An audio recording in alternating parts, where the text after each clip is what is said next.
Get out of the city and into an adventure that moves the whole family.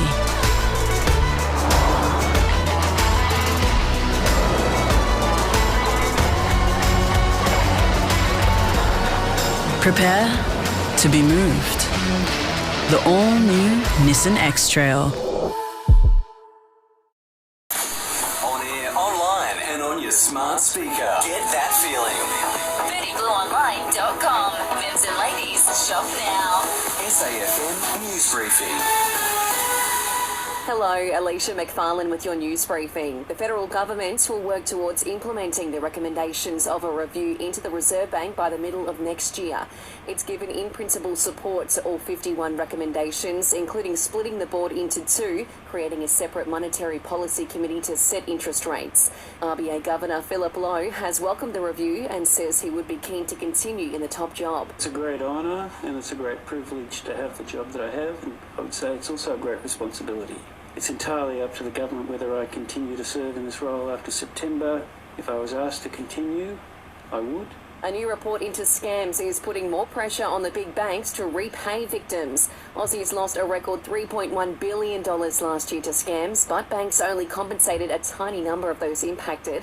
The Australian Securities and Investments Commission is also calling on banks to do more to prevent scams.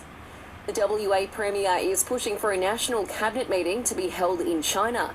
Mark McGowan is currently on a 5-day trade mission in Beijing. He's urging the Prime Minister to consider visiting with his state and territory counterparts to enhance ties between our countries. That would deepen and strengthen the relationship and make sure that the strengths of each of the states put to work for the Commonwealth Government as well. An historic moment in the WA coastal town of Exmouth today, where a total solar eclipse has plunged the town into darkness for about a minute. Around 15,000 people from across the globe gathered for the event.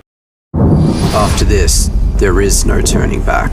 You sip the red can, the story ends. You sip the black can, you enter dreamland. And I show you just how good the truth can taste.